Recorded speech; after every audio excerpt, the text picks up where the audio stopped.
Olá, seja bem-vinda, seja bem-vindo a mais uma revisão da lição dos adultos. Hoje é terça-feira, 16 de setembro de 2025 e hoje, a gente vai mergulhar num diálogo assim fascinante que está lá na Bíblia, em Êxodo, capítulos 33 e 34. É aquele momento chave em que Moisés faz um pedido bem audacioso, né? Ver a glória de Deus. E a nossa exploração aqui é tentar entender o que essa glória significava, assim, naquele contexto específico, e, claro, como a resposta de Deus acabou moldando a relação dele com o povo de Israel. Ok, vamos desembrulhar isso. Para a gente sentir o peso desse pedido, é bom lembrar o que estava acontecendo, né? O povo de Israel tinha acabado de, cometer aquele erro terrível com o bezerro de ouro. Exato. A aliança parecia ter ido por espaço. Estava tudo muito tenso. E Moisés está ali, bem no meio da crise, tentando interceder pelo povo, buscando desesperadamente alguma garantia que Deus não ia abandonar eles. Uma segurança, né? Isso.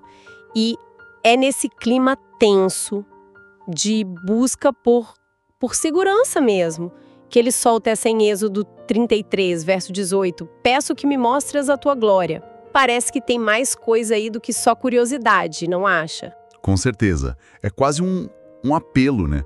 Deus, eu preciso saber quem tu és de verdade, eu preciso de uma âncora aqui. A vulnerabilidade do momento é palpável. E a resposta de Deus, como ela vem? Então, o fascinante aqui é justamente a resposta divina, que a gente encontra ali nos versos 19 a 23 de Êxodo 33.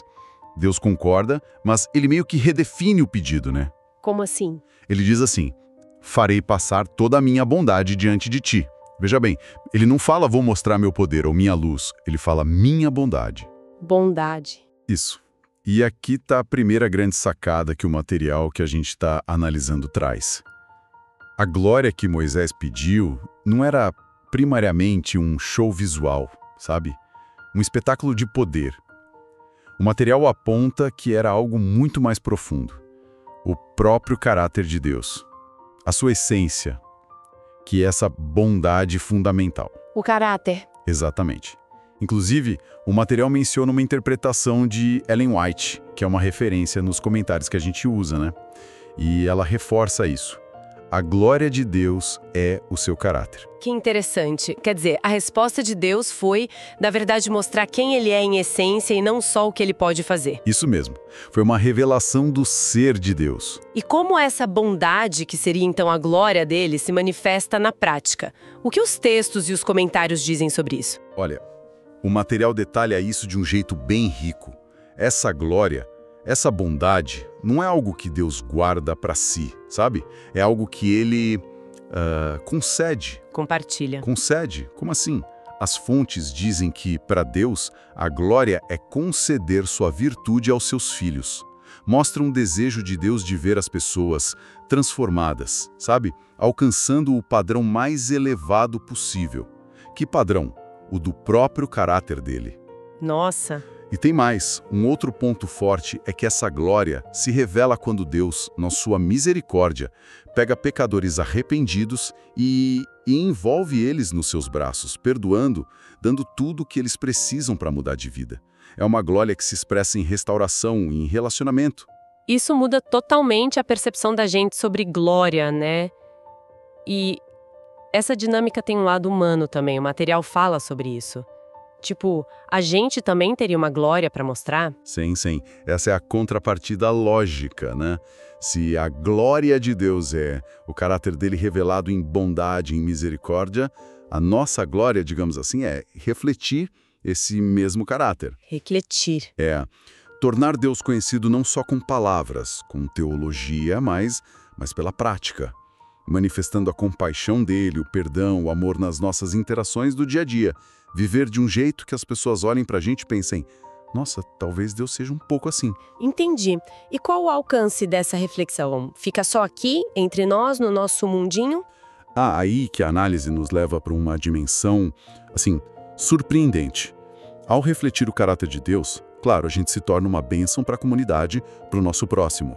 Mas o material aponta para algo ainda maior. Maior como? Ele cita 1 Coríntios 4, verso 9, que diz: "Porque tenho para mim que Deus a nós, apóstolos, nos pôs por últimos, como condenados à morte, pois somos postos por espetáculo ao mundo, aos anjos e aos homens." Espetáculo para o mundo, para os anjos e para os homens. Exato. A ideia é que a nossa vida, a nossa fidelidade em tentar refletir o caráter de Deus, mesmo com todas as nossas falhas, tem uma audiência cósmica. Anjos, todo o universo, eles observam como a graça de Deus age e transforma seres humanos frágeis. Se a gente conecta isso ao quadro geral, percebe que o jeito como a gente vive tem implicações que vão muito, muito além do que a gente imagina. A gente está participando de um drama universal, sabe? Uau, espetáculo para o universo. Isso dá um peso diferente para a nossa rotina, né? Para as pequenas coisas. E essa ideia da bondade de Deus sendo revelada, ela tem alguma função específica na experiência espiritual de alguém? Lembro que você mencionou uma conexão com arrependimento. Tem sim, e é fundamental. O material conecta essa revelação do caráter de Deus diretamente com o processo de conversão, e cita Romanos 2, verso 4. Ignorando que a bondade de Deus é que leva você ao arrependimento. Ah, sim. Faz sentido. A lógica que o material apresenta é que não é o medo do castigo que realmente transforma o coração, sabe? É a compreensão da bondade, da misericórdia, do amor que a gente não merece vindo de Deus. É o Espírito Santo que usa essa revelação do caráter divino para nos mostrar o contraste com a nossa própria condição, o nosso pecado, e aí desperta a necessidade de salvação. Então, o que tudo isso significa? Que é o amor de Deus que nos atrai para Ele. Basicamente, é a beleza do caráter dele que nos conquista. E qual seria, então, a expressão máxima dessa bondade, dessa glória entendida como caráter, onde isso fica mais claro? Sem dúvida nenhuma na cruz de Cristo. O material dá muita ênfase nisso. A compreensão mais profunda da glória e da bondade de Deus acontece quando a gente contempla a cruz. A cruz. Sim, mas não só o evento histórico, né? O significado por trás, entender quem estava naquela cruz, o Filho de Deus, e por que ele estava ali por amor como o único jeito de oferecer perdão e salvação pra gente. Ali, naquela imagem de fraqueza, de sofrimento, é onde está a demonstração mais poderosa do caráter de Deus. O amor sacrificial dele, a justiça dele sendo satisfeita e a misericórdia dele sendo estendida para todo mundo. Puxa vida. Então, o que isso significa, no fim das contas? Significa que conhecer o caráter de Deus, especialmente como ele foi revelado na cruz, é central para a nossa transformação e para o nosso relacionamento com ele. Entendi. É uma perspectiva que realmente convida a gente a parar e pensar, né? As fontes até sugerem isso, dedicar um tempo para meditar sobre a cruz nesse sentido, certo? Exatamente. Sugere essa pausa para refletir sobre o que a cruz revela sobre Deus. Não como um exercício acadêmico, mas para permitir que essa compreensão do amor, da justiça, da misericórdia, misturados de um jeito tão único ali, realmente molde a nossa visão dele e, claro, a nossa própria vida. Isso prepara o terreno, né? Essa base sólida do caráter de Deus como a verdadeira glória dele, lá em Êxodo 33, parece que arruma a casa para o que vem depois, no capítulo 34. Perfeito. Deus chama Moisés de novo para subir o Sinai. O material de estudo até traz uma nota curiosa, né? Que essa seria a 7ª vez que Moisés subiu o monte para encontrar Deus, 7 vezes. Um detalhe que mostra a intensidade dessa conversa, né? Muita intensidade. Mostra a persistência de Deus também, né? E a importância do que estava sendo tratado. Verdade. E dessa vez ele leva novas tábuas de pedra. Claro, as primeiras, ele quebrou na descida anterior, né?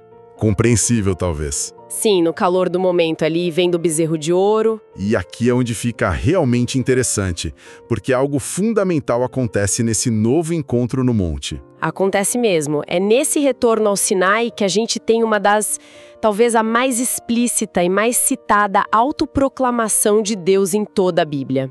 É aquela passagem famosa. Exato. Êxodo 34, versos 6 e 7. Deus passa diante de Moisés e declara seu nome e, mais importante, o seu caráter. Ele diz: Senhor, Senhor, Deus compassivo, clemente e longânimo e grande em misericórdia e fidelidade, que guarda a misericórdia em 1000 gerações, que perdoa a iniquidade, a transgressão e o pecado, ainda que não inocenta o culpado. Nossa, é muito forte. É fortíssimo. O material de análise chega a chamar essa passagem de um fio dourado que percorre toda a Escritura. Quase como um João 3,16 do Antigo Testamento, sabe? De tão central que ela é. Um resumo do caráter de Deus ali. Exatamente. É uma descrição tão fundamental que ela ecoa em muitos outros livros. O material cita Números 14:18, Neemias 9:17, Salmos 103:8, Joel 2:13, Jonas 4:2. Vários profetas e salmistas voltam a essa descrição. E é interessante o equilíbrio, né? Muito. Ele destaca a imensa misericórdia, o perdão, mas também a justiça. Ele perdoa, mas não finge que o pecado não aconteceu, não inocenta o culpado impenitente. É um equilíbrio perfeito entre graça e verdade. Que proclamação poderosa mesmo. E o Moisés, como ele reage ao ouvir isso? Assim, direto da fonte. O material fala da reação dele. Fala sim, e é bem marcante. A reação é imediata, é visceral. O verso 8 diz: Moisés apressou-se, inclinou a cabeça à terra e adorou. Adorou. Sim, ele não discute, não questiona, ele adora. E essa reação ilustra um ponto que o material ressalta. Ter um vislumbre real do caráter de Deus, dessa compaixão, graça, paciência, fidelidade, perdão, justiça, isso não assusta a gente no mau sentido, não nos repele. Pelo contrário, nos atrai profundamente. Atrai. Gera uma resposta que não é de obrigação, feita com medo, sabe? Mas uma resposta de amor, de desejo de alinhar a nossa vida com a dele. É como 1 João 4,19 diz: nós amamos porque ele nos amou primeiro. Ver quem Deus é de verdade desperta amor e vontade de servir. Faz todo sentido. Contemplar a beleza gera admiração e desejo de proximidade. E depois dessa proclamação incrível e da adoração de Moisés, o que acontece em seguida ali no capítulo 34? Quais os próximos passos de Deus? Então, depois de revelar seu caráter de forma tão clara, Deus age para restabelecer a relação formalmente. Primeiro, ele renova a aliança com Israel. A aliança que tinha sido quebrada. Exatamente. Aquele pacto solene, aquele acordo especial entre ele e o povo que o bezerro de ouro tinha quebrado. Deus oferece um recomeço. E além de renovar a aliança, ele faz promessas incríveis. A partir do verso 10, ele diz: farei prodígios quais não foram feitos em toda a terra, nem entre nação alguma. Ele reafirma a intenção de conduzir o povo à terra prometida e de mostrar o seu poder de um jeito único, que todo mundo ia ver. Uma aliança renovada, promessas grandiosas, mas isso vem de graça, sem nenhuma condição? Não. E esse é um ponto-chave que o material destaca bem. A aliança e as promessas vêm acompanhadas de uma condicionalidade clara. A bênção, a presença contínua de Deus, o cumprimento das promessas, tudo isso dependia da resposta de Israel. E qual era a condição? Obediência. Eles precisavam obedecer aos mandamentos de Deus. O texto ali em Êxodo 34 menciona várias instruções específicas e o material de análise se refere a elas como as 10 condições, né? Uma alusão clara aos 10 mandamentos que estavam sendo reescritos naquelas novas tábuas. Entendi. A obediência como resposta à graça, não como meio de merecer. Exatamente. Não era para merecer a aliança ou as promessas, mas era a resposta à graça e à revelação do caráter de Deus que eles tinham acabado de receber. Era a forma de viver dentro dessa aliança restaurada. E Deus manda escrever tudo isso, né? Sim. No finalzinho ali, versos 27 e 28, Deus instrui Moisés a escrever esses termos da aliança renovada, para que ficasse tudo claro, registrado. Se a gente conecta isso ao quadro geral, a gente vê um padrão se repetindo, né? Deus se revela em graça e em caráter.